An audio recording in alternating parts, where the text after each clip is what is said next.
तो फाइनली वो दिन आ गया जब अंशु ने अपनी प्रेगनेंसी रिवील की। अंशु की प्रेगनेंसी आज अंशु के ऑफिशियल चैनल से रिवील हुई है। तो अब ये अंशु प्रेग्नेंट है, अंशु प्रेग्नेंट नहीं है, अंशु सच में प्रेग्नेंट है, अंशु का टम्मी दिख रहा है तो अंशु छुपा रही है, तो अंशु के मतलब एक्टिविटी से लग रहा है कि अंशु प्रेग्नेंट है, अंशु इसी की वजह से घर छोड़ के गई। ये सारे सवाल जो थे ना अब खत्म हो गए, क्योंकि अंशु ने आज खुद अपने ऑफिशियल चैनल से आके बताया कि अंशु की प्रेगनेंसी का सच क्या है। राधे राधे दोस्तों, कैसे हैं आप लोग? उम्मीद करो बहुत अच्छे होंगे, स्वस्थ होंगे, मस्त होंगे, अपने काम में व्यस्त होंगे। मैं प्रिया शर्मा और मैं अपने इस नए वीडियो में आप लोग का स्वागत करती हूँ। दोस्तों आशा करती हूँ जो हमारे चैनल पर नए जुड़े हमारे चैनल को सब्सक्राइब करेंगे, लाइक कमेंट शेयर मुझे बहुत सारा प्यार देंगे। अब मैं बात करने आई हूँ आज अंशु शुभम ऑफिशियल। आज अंशु का जो वीडियो था, सच में उसके जितने भी वीडियो आज तक वो बनाई वो सारे वीडियो में स्पेशल था। इसलिए नहीं कि अंशु की प्रेगनेंसी का बात था उसमें, इसलिए कि अंशु की जो एक्टिविटी थी, अंशु के जो बात करने का टोन था, या जो अंशु थी ना वो जेन्युइन लग रही थी। ना कोई एटीट्यूड, ना कोई बनावट, ना कोई दिखावा, ना कोई शो ऑफ, ना कोई एरोगेंस, मतलब बहुत सारी ऐसी चीज़ें हैं जो अंशु के अंदर आज नहीं दिखी।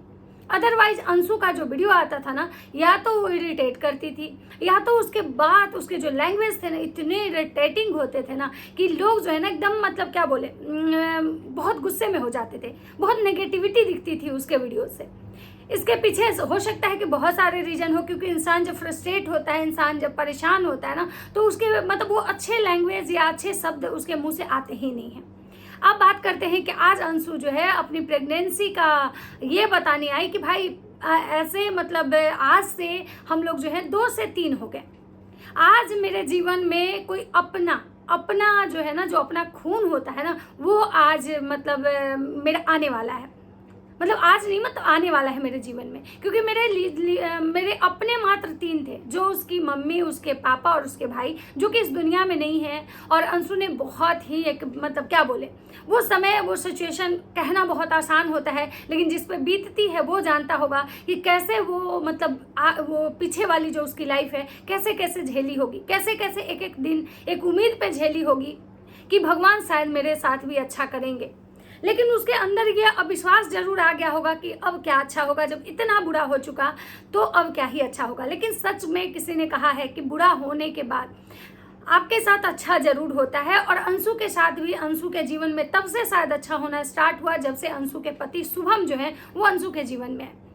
मतलब जब अंशु के जीवन में शुभम का आना अंशु के लिए एक ब्लेसिंग से कम नहीं है, क्योंकि शुभम जो है काफ़ी केयरिंग है, शुभम का परिवार बहुत अच्छा है, शुभम के जो फैमिली वाले हैं वो अंशु का बहुत ख्याल रखते हैं, और कहीं ना कहीं अंशु भी अपने ससुराल वाले को हमेशा फर्स्ट मतलब प्रायोरिटी दी। हाँ, स्टार्टिंग के दिनों में अंशु और अंशु के फैमिली में एक मिसअंडरस्टैंडिंग था, लेकिन शायद समय रहते चीज़ें मतलब नॉर्मल हो गई, और आज अंशु भी उस घर के हर एक मेंबर का बहुत ख्याल रखती है। मैं ये नहीं कहूँगी कि केवल ससुराल वाले रखते हैं, नहीं, अंशु भी रखती है। अंशु भले दुनिया के लिए जिद्दी, हठी, बदमाश, एरोगेंस, मतलब ड्रामेबाज, नौटंकीबाज सब है। मैं देखी हूँ उसका वीडियो, मैं भी उसको बोलती थी कि एकदम ये लड़की ने एकदम से मतलब क्या ही बोली, मतलब मुझे उसका एक भी एक्टिविटी अच्छा नहीं लगता था। लेकिन अगर देखा जाए फैमिली को लेके चलने की बात, कि फैमिली कैसे लेके चला जाता है, इसमें वो मतलब बहुत ज़्यादा मैच्योर है। 22 साल की उम्र में वो इतना कुछ समझती है कि भाई हमारे ससुराल वाले को कैसे लेके चलना है। एक लव मैरिज शादी, जो शादी मतलब उसके ससुराल वाले नहीं चाहते थे कि इस लड़की से शादी हो मेरे बेटे का, उसके बाद वहाँ उसका शादी होना, शादी के बाद पूरे परिवार का दिल जीतना, ये कम नहीं है। ये बहुत ही मतलब क्या बोले, हर लड़की यहीं पे मतलब मात खा जाती हैं, हर लड़कियां यहीं अनसक्सेस हो जाती हैं अपने शादीशुदा मतलब लव मैरिज को एक अच्छा मतलब ये देने में। लव मैरिज तो सब लोग करता है, लेकिन लव मैरिज के बाद क्या होता है, कुछ दिन तो जो हस्बैंड है वो तो बहुत ख्याल रखता है, लेकिन उसके बाद धीरे धीरे जब मियाँ बीवी में झगड़ा होता है और आप परिवार को एक अच्छा परिवार के साथ बॉन्ड बना के नहीं चलोगे ना, तो ये लाइफ जो है ना बहुत हेल हो जाती है। लेकिन अंशु ने बहुत समझदारी से यहाँ भी चला। अब बात करती हूँ कि अंशु आज अपने प्रेगनेंसी को लेकर बात करने आई। अंशु की प्रेगनेंसी तो पहले से ही सबको पता था, क्योंकि राज परिवार के जितने भी मेंबर हैं सबने ये चीख चीख के बता दिया था सारा दुनिया को कि अंशु प्रेग्नेंट है। चाहे वो होलोलैंड यूनिवर्सिटी वाली दीदी हो, चाहे इधर जगत भैया हो, चाहे इधर राजमाता हो, मतलब सबने ये मुहर लगा दिया था कि वो प्रेग्नेंट है। क्योंकि वहाँ अंशु के घर के जो सबसे खुफिया सदस्य जो हैं, जो अंशु के भी मतलब फ्रेंड लिस्ट में आते थे और राज भैया के भी गुड लिस्ट में आते थे, उन्होंने अंशु की प्रेगनेंसी का एक जो सच था ना वो राज परिवार को पहले ही बता दिया था, जिसकी वजह से वो होलोलैंड यूनिवर्सिटी वाली दीदी हो, ये लप्पू भैया हो, सबने चीख चीख के लोगों को बता दिया था कि वो प्रेग्नेंट है। इसकी वजह से लोगों में शायद वो एक्साइटमेंट नहीं दिखा जो एक्साइटमेंट मतलब लोग को शायद स्टार्ट अंशु के ऑफिशियल चैनल से पता चलता शुरुआत से ही, तो लोग क्योंकि सबको पता था इसलिए सब नॉर्मल बिहेव कर रहे हैं। किसी को ये बहुत ज़्यादा एक्साइटमेंट नहीं है क्योंकि वो अंशु प्रेग्नेंट है, अंशु प्रेग्नेंट है, सबको पता था कि अंशु प्रेग्नेंट है। उसके मतलब मेहंदी का रस्म नहीं हुआ था जब उसकी एनिवर्सरी हुई थी, तब अंशु ज़्यादा डांस नहीं कर रही थी, अंशु ज़्यादा मतलब मेहंदी नहीं लगवाई थी, संगीत में भी बहुत कुछ नहीं हुआ था। और वो जो एक लड़का था जो अंशु के मतलब अनाउंस कर रहा था उसके स्टेज पे चढ़ के, उसने कहा था कि अगले साल ये 3 होंगे। उसके बाद उसकी नंदों का सोहर गाना, तो सबको ये चीज़ समझ में आ गया था कि भाई ये प्रेग्नेंट तो है, कुछ तो है। अंशु ने लाख कोशिश की उस चीज़ों को मैनिपुलेट करने की, लेकिन भाई राज परिवार जब एकदम इतने 100% श्योरिटी के साथ ये बोल रहा था कि भाई उसको स्ट्रेस मत दो। जब उसके एनिवर्सरी से पहले जो कंट्रोवर्सी स्टार्ट हुई थी, जो अंशु के तरफ से स्टार्ट हुई थी, उसके बाद जो होलोलैंड यूनिवर्सिटी वाली दीदी आके ये बोली थी कि नहीं भाई उसका पहले उसके साथ इतना गलत हो चुका है तो इस बार उसको कोई भी स्ट्रेस नहीं देना है, मैं कोई भी इसके बारे में बात नहीं करूंगी क्योंकि वो उसकी प्रेगनेंसी है और मैं चाहती हूँ कि भाई उसको कोई स्ट्रेस ना हो। उधर लप्पू भैया अलग बोल के गए थे कि भाई उसकी प्रेगनेंसी है इसीलिए मैं मतलब कुछ ये नहीं करना चाहता हूँ। और कहीं ना कहीं अंशु के पति जो ट्रेन में बैठ के जो बुलिया आंटी के साथ जो बेंगवा बेंगुची किए थे, उसके बाद उसके पति और अंशु जो राज परिवार से जाके माफ़ी मांगना, राज परिवार से जाके समझौता करना, क्योंकि अंशु बोली कि अभी हम उस हालात में नहीं है, उस कंडीशन में नहीं है कि हम स्ट्रेस ले सके। तो सबको ये बात पता तो था कि ये लड़की प्रेग्नेंट है, क्योंकि अंशु ने जब ये मतलब ये जो क्या बोलते हैं जो बुली आंटी के जो बेटा हैं, उन्होंने जब लप्पी भौजी पे ये आरोप लगाया था कि वो मुझसे रात में बात करती थी, मुझसे साड़ियाँ सुनती थी, उसके बाद रातों रात सेटलमेंट होना, अंशु के बीच में आके ये कहना कि मेरा इस मैटर से कोई लेना देना नहीं, अब ये समझे और ये समझे, अब इनका काम है, हम इस बीच में कहीं भी नहीं हैं। तो सबको ये लग रहा था कि भाई ये प्रेग्नेंट है। उसके बाद वो कहीं भी जाती थी तो सासू माँ चाकू दी। तो भाई देखिए दुनिया इतना बेवकूफ़ नहीं है, सबको उस समय समझ में आ गया था कि ये प्रेग्नेंट है। और जब वो अपना मतलब गांव वाला घर छोड़ के जब वो रहने आई शहर में, तो उसने बहुत सारे एक्सक्यूज़ दिए, चीटी की वजह से जा रहे हैं, उसके बाद यहाँ पे घर छोटा है, यहाँ काम वाली नहीं मिलती है, वहाँ जाएंगे तो काम वाली रखेंगे, मतलब भतेड़े उसने मतलब ये घुमाया लोगों को। लेकिन सबको पता था कि ऐसा कुछ नहीं है, क्योंकि अगर ऐसा कुछ रहता तो भाई चीटी आज नहीं आए थे। चीटी हर साल आते होंगे, बरसात में आते होंगे, या फिर काम वाली भी तो आके यहाँ नहीं लगाए। तो चीज़ें सबको पता थी कि भाई ये तो प्रेग्नेंट है। लेकिन हाँ, वो भी शायद समय ले रही थी और शायद अच्छा ही की, क्योंकि भाई जब मुझे एक बार बोलते हैं ना कि दूध का जला छाछ फूंक पी के पीता है, और उसके साथ ऑलरेडी जब उस समय वो घटना घट चुकी थी, जिसको लेके आप लोग देखें कि कितनी कंट्रोवर्सी हुई, कि यहाँ तक कि राजमाता ये भी बोल दी कि भाई वो प्रेग्नेंट ही नहीं थी। क्योंकि मैं जब वहाँ पे गई थी उसको देखने, तो मैं तो उसको कोई दवाई खाते ही नहीं देखी कि वो कौन सा दवाई खा रही है। राजमाता जब उसकी प्रेगनेंसी मिसकैरेज की बात हुई थी, तो जब ये इंटरनेशनल जीजा जी वहाँ पहुँच गए थे, जिसको लेके माता जी इतना रोष प्रकट की थी कि उस गुस्से में माता जी ने 3 वीडियो छापा कि भाई वो मुझे अपना नहीं समझी, मुझे नहीं बताई, मेरे रहते गैरों को बताई, गैरों को अपना समझी। उसके बाद जो है राजमाता जब ये कंट्रोवर्सी हुई जो बुलिया आंटी के साथ, तो यहाँ तक बोलती कि भाई वो प्रेग्नेंट थी कि नहीं मुझे क्या पता, वो तो सिर्फ ये अब्यूज के लिए ऐसा कर रही थी, स्क्रिप्टेड था, वो प्रेग्नेंट नहीं थी, वो स्क्रिप्टेड था। मतलब आप सोच सकते हो कि भाई जब राजमाता ऐसे बातें बोली तो सब लोग सोचने पे मजबूर हो गया कि भाई ये तो इनको तो हर कुछ पता होगा ना। तो उन्होंने बताया कि स्क्रिप्टेड था।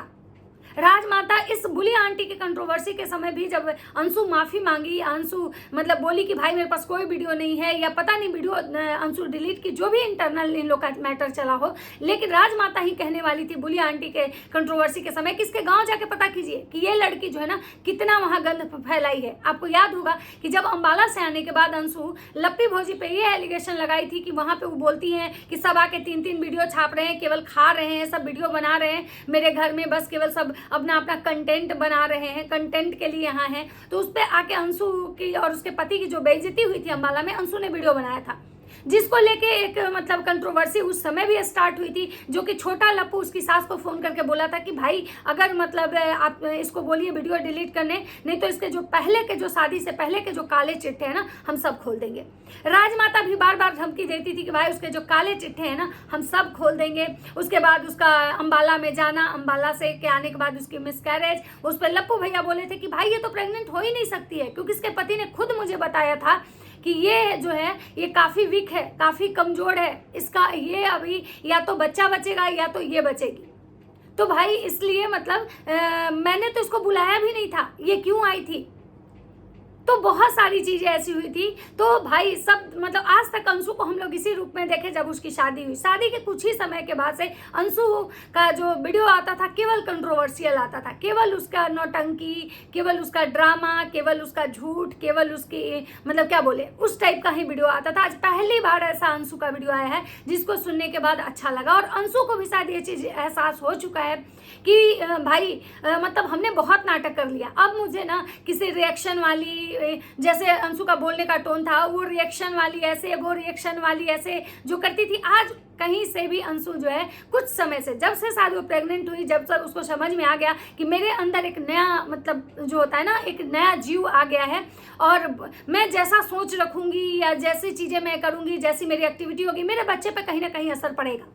उस समय से के बाद का आप देखे होंगे कि उसके मतलब जो ये बुली आंटी वाला कंट्रोवर्सी के बाद अंशु का है सोशल मीडिया से काफ़ी वो डिस्टेंस भी बना ली। उसके बहुत कम ब्लॉग आए, और ब्लॉग आए भी तो बहुत नॉर्मल है, ना किसी को उसमें टोन मारना, ना किसी को कमेंट करना। तो इससे ये चीज़ें समझ में आ रही कि भाई अंशु जो है ना मतलब अपनी चीज़ों में कुछ तो सुधार लाई है। अब अगर भगवान करे आगे ऐसे ही अगर रहे तो ज़्यादा बेहतर है, क्योंकि ज़्यादा एटीट्यूड, ज़्यादा अहंकार से क्या होता है ना कि आपको लोग पसंद नहीं करते बल्कि आपको हेट करते हैं।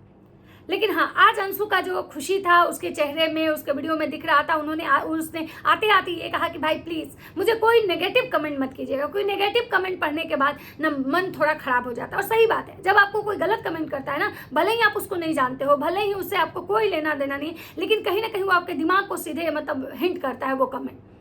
तो चलिए, जो भी लोग हैं अंशु को सब भर भर के प्यार दे रहे हैं, और देना भी चाहिए, क्योंकि एक औरत के लिए ना बहुत सौभाग्य की बात होती है माँ बनना। और एक माँ बनना हर औरत का सपना होता है, लेकिन हर औरत का सपना जो है ना भगवान शायद पूरा नहीं करते हैं। और अंशु का ये सपना पूरा हुआ है। भगवान करे कि हर किसी का सपना पूरा हो, लेकिन भगवान वही बोलते हैं ना कि भाई हर किसी का सपना जो है ना सपना नहीं पूरा होता है, किसी के सपने सपने ही रह जाते हैं। अंशु ने भी एक बात कहा है कि भाई मुझे ऐसा मतलब लग रहा है कि भाई जो भी होता है ना भगवान की मर्जी से होता है। यही चीज़ जब अंशु का मिसकैरेज हुआ था तो सब लोग उसको बोलते थे कि भाई लप्पी की वजह से कुछ नहीं हुआ है। सब लोग जो मतलब जो ये थे अंशु के चाहने वाले थे, वो लप्पी को टारगेट कर रहे थे कि वहीं जाने की वजह से हुआ, वहाँ गई लप्पी, इसका बच्चा खा गई, ऐसे हो गया वैसे हो गया। तो वहाँ भी सबने, जो समझदार लोग थे, यही बात बोले थे कि ऐसा कुछ नहीं है। होना जो होता है वो भगवान की मर्जी से होता है। जिसको आना है उसको दुनिया में कोई नहीं रोकेगा, और जिसको नहीं आना है ना वो आप लाख उसको मतलब प्रयत्न कर लो उसको बचाने का, उसको संभाल के रखने का, आप नहीं बचा पाओगे।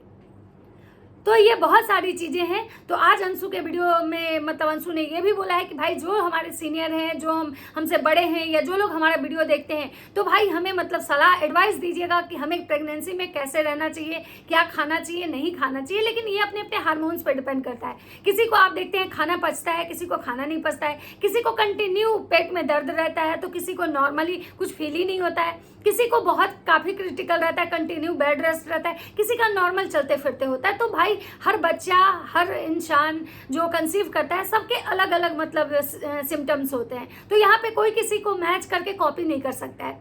बाकी हम लोग बस यही दुआ करेंगे कि भाई अंशु भी स्वस्थ रहे, उसका बच्चा भी स्वस्थ रहे, क्योंकि 22 साल की वो है, और 22 साल में मतलब एज तो चलो ठीक है, आज के समय में वो कुछ नहीं है, और भगवान ने उसको मतलब ये गिफ्ट दिया है, तो मुझे लगता है कि भगवान उसको मजबूती भी देंगे, भगवान उसका साथ भी देंगे। और बस हमारा काम है दुआ करना, तो हम बस दुआ करेंगे। आप लोग भी दुआ कीजिए कि अंशु भी स्वस्थ रहे, उसका बच्चा भी स्वस्थ रहे। तो चलिए मिलते हैं नेक्स्ट वीडियो में। अगर वीडियो अच्छा लगे तो लाइक कमेंट शेयर जरूर कीजिएगा। तब तक सबको बाय बाय।